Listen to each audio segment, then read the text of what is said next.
쿠마 아도나이 베야푸츠 오예베카 베야누스 메사네카 미파네카.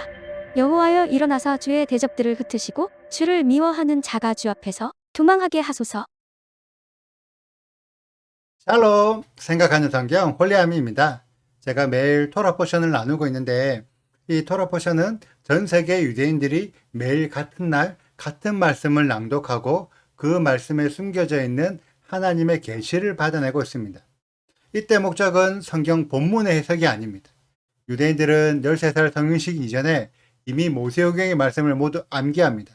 그들의 머리에는 이미 대부분의 성경 말씀이 새겨져 있는 거예요. 그래서 성경의 전체적인 내용을 기본적으로 이해하고 있습니다. 그러면 그들이 토라 포션을 왜 할까요? 그 속에 숨겨져 있는 비밀들을 발견하기 위해서입니다. 그리고 그날 발견된 비밀들을 가지고 오늘 하루를 적용해서 살아내는 거예요. 이렇게 성경의 말씀을 매일 일상에서 응용하여 내 삶에 적용할 때 비로소 말씀이 살아 숨쉬며 내 삶이 토라 포션의 흐름대로 인도되어 갑니다. 오늘은 우리도 이런 비밀들을 발견해서 내 삶에 그리고 내 신앙에 적용하는 것을 함께 해보겠습니다. 먼저 오늘의 말씀을 보면 상번제가 나옵니다. 아침 저녁으로 어린 양 한 마리씩 총 2마리를 여호와께 번제로 드리는 건데 이스라엘은 매일 상번제를 드리기 때문에 1년 365일 동안 제단의 불이 쉬는 날이 없습니다. 기본적으로 매일 양 2마리를 번제로 드리는 거죠. 많은 교회들이 상번제를 365일 말씀과 함께 생활하는 삶 혹은 매일의 시작을 아침 예배로 시작해서 저녁 기도회로 끝내야 한다고 해석하고 가르치고 있습니다. 전혀 틀렸다고 말할 수는 없지만 과연 유대인들은 상번제 말씀을 어떻게 이해할까요? 우리들이 생각하는 하루의 기준은 아침에 시작하여 밤에 끝이 납니다. 그렇지만 유대인들의 하루는 전날 저녁에 해가 지면 새로운 하루가 시작되고 다음날 오후 늦게 하루가 끝이 납니다. 하루의 기준이 다른 거죠. 이러한 시간 패턴에 상번제를 대입하면 저녁에 하루가 시작되고 반나절이 지난 시점에 아침 번제가 드려집니다. 그리고 하루가 거의 끝나갈 무렵에 저녁 번제가 드려집니다. 유대인들에게 상번제는 번제로 하루를 시작하는 것이 아니라 번제로 하루를 마감하는 거예요. 이것이 상번제의 기본적인 개념입니다. 혹시 여러분들은 제가 지금 얘기 드린 상번제에서 숨겨진 비밀을 발견하셨습니까? 눈치 빠른 분들은 이미 아셨을 텐데 상번제마다 어린 양을 번제로 드립니다. 하루의 시간 중 중간에 한 번, 그리고 하루가 끝나갈 무렵에 한 번. 우리들은 보통 어린 양을 예수 그리스도, 예슈아 함마시아라고 생각하는데 그 예수아께서 구속사적인 흐름 안에 세상의 중간쯤에 한 번, 세상의 끝나갈 무렵에 또 한 번 오십니다. 여호와 하나님께서 예수아의 초림과 재림을 상번제에 숨겨두신 거예요. 그런데 대다수의 이스라엘의 일반 백성들은 상번제에 그다지 관심이 없습니다. 왜냐하면 자신들과 관계 있는 업무가 아니기 때문이죠. 하지만 제사장들은 매일매일 번제를 준비하면서 어린 양을 기념합니다. 초림의 어린 양과 재림의 어린 양. 너무 놀랍지 않나요? 제가 이렇게 얘기하면 에이, 억지로 끼워 맞추는 거네. 이렇게 생각하시는 분도 분명히 계실 거예요. 왜냐하면 이건 제 개인적인 해석이니까요. 그럼 우리는 하나님의 의도가 무엇인지 한번 알아봐야 되겠죠? 하나님께서 모세에게 상번제를 설명하시고 특별히 42절에 내가 거기서 너희와 만나고 내가 거기서 너희에게 말을 하겠다라고 말씀하셨어요. 그리고 상번제를 드릴 때 여호와의 영광으로 이스라엘이 거룩하게 될 거다라고 하셨는데 정말 매일 상번제를 드리면 이스라엘이 거룩해질까요? 오히려 이스라엘은 타락해서 멸망당했는데 오늘의 말씀은 여호와 하나님께서 처음부터 나중의 일을 생각해서 미리 예언하여 말씀해 주신 거예요. 그러면서 상번제를 통해서 너희가 제사장이라면 매일매일 어린 양이 대신 메시아를 준비하여 기다리라고 그 비밀을 알려주신 겁니다. 상번제가 나중의 일을 예언한 것이라는 결정적인 힌트. 45절에 내가 이스라엘 중에 거하여 그들의 하나님이 되겠다. 어디서 많이 들어본 말씀 아닌가요? 임마누엘. 하나님이 우리와 함께 계신다. 이스라엘의 관점으로는 임마누엘이 되지만 여호와 하나님의 관점에서는 요한계시록 21장의 말씀이죠. 하나님의 장막이 사람들과 함께 있음에 하나님이 그들과 함께 계시리니 그들은 하나님의 백성이 된다. 하나님이 이미 모세에게 마지막 때의 비밀을 다 풀어주고 계신 거예요. 그러니까 모세는 자신의 아들이 제사장으로 세워지지 않아도 전혀 화가 나지 않았다니까요. 하늘의 비밀을 받고 있어서 그런 거죠. 그런데 이런 내용을 성경만 읽어서는 절대 알 수 없는 내용입니다. 성경으로 이렇게 끼워 맞추면 그게 더 이상한 거죠. 그래서 토라 포션으로 해석을 하면 지난주 토라 포션이 테루마였죠. 하늘의 성전을 땅의 성막에 풀어내는 시간. 태자베는 하늘의 것이 풀어지는 그 시간의 연장인 거예요. 하늘의 계획을 지금 모세가 다운받고 있는 거라고요. 그러니까 하나님께서 마지막 때 일들을 미리 풀어내고 있는 거예요. 이 내용을 누가 안다? 하나님께 설명을 듣고 있는 모세가 알고 또 나중에 상번제를 실제로 드리게 될 제사장들만 알 수 있는 거죠. 제사장이 아닌 일반 백성들은 상번제에 관심도 없습니다. 그래서 상번제를 드리는 제사장들이 일어나야 하고 그 제사장들을 세워내는 계약서가 제사장 위임식이었던 거예요. 모두가 다 연결되어 있어요. 토라 포션이라는 흐름 안에. 그래서 우리가 그 흐름 안으로 들어가려면 토라 포션을 매일매일 해야 하는 겁니다. 제가 상번제에 대해 하나 더 풀어드리자면 상번제는 아침 번제가 시작이고 저녁 번제가 끝이죠. 그러면 예슈아에 대한 계획도 초림 예슈아 때 뭔가 시작이 되는 거고 재림 예슈아 때 완성이 되는 겁니다.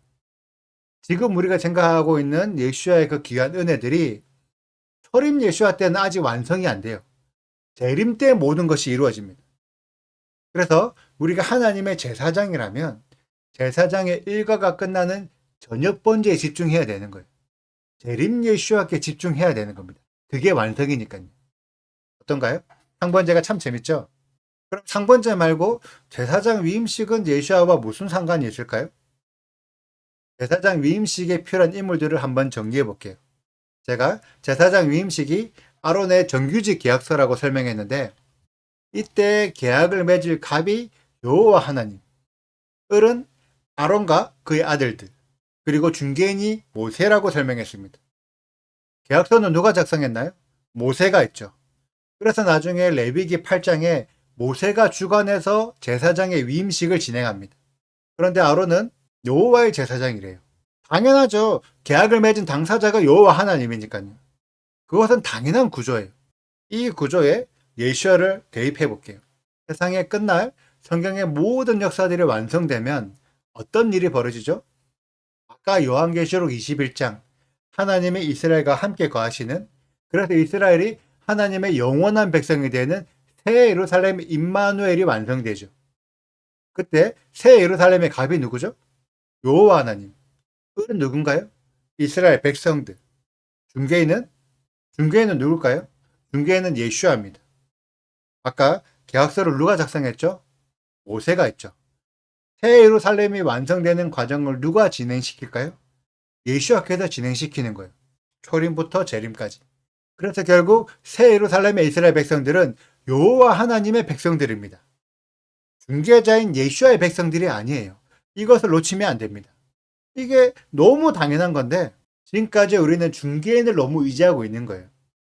그래서 월세 100만 원짜리 집을 월세 10만 원으로 해달라고 계속 중개인인 예수와에게 쪼르고 있는 거예요. 그런데 이 문제를 예수와께서 결정할 수 있다? 없다.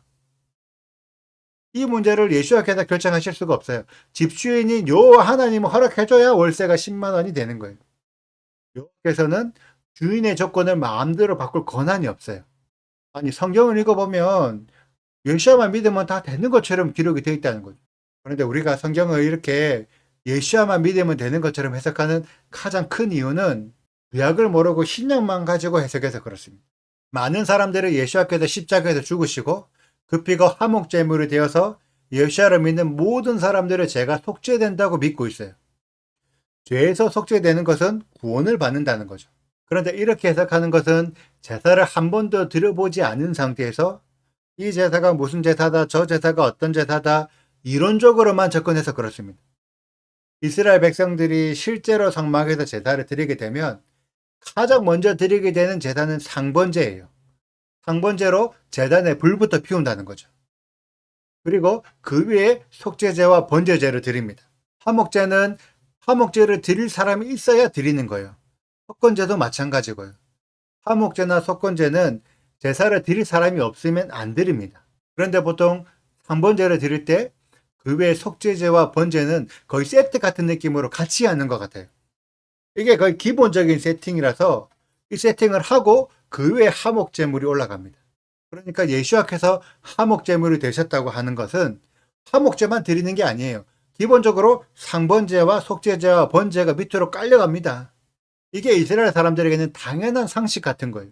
그러니까 예수와께서 화목제물이 되셔서 죄로 갈라진 하나님과 이스라엘 사이를 화목하게 만드셔도 그 안에는 기본적으로 상번제, 속죄제, 번제제가 깔고 가야 된다는 거예요. 그래서 예수와를 믿고 예수와의 화목제물로 하나님과 사이가 화목된다고 생각해도 내가 상번제와 속죄제와 번제를 함께 드리지 않으면 의미가 없는 거예요. 화목제만 가지고서는 이 제사가 성립이 안 돼요. 그렇게 제사를 안 드린다니까요. 이게 기본적인 상식이고 이런 기본적인 개념을 가지고 신약을 이해해야지 전체적인 맥락이 맞아 떨어집니다. 최근에 제가 몇 가지 큰 흐름들을 알려드렸는데 이 흐름들이 지금까지 교회에서 배웠던 흐름들과는 조금 다를 수도 있어요. 그런데 다르다고 해서 이상하다 혹은 틀렸다라고 생각하시면 안 됩니다.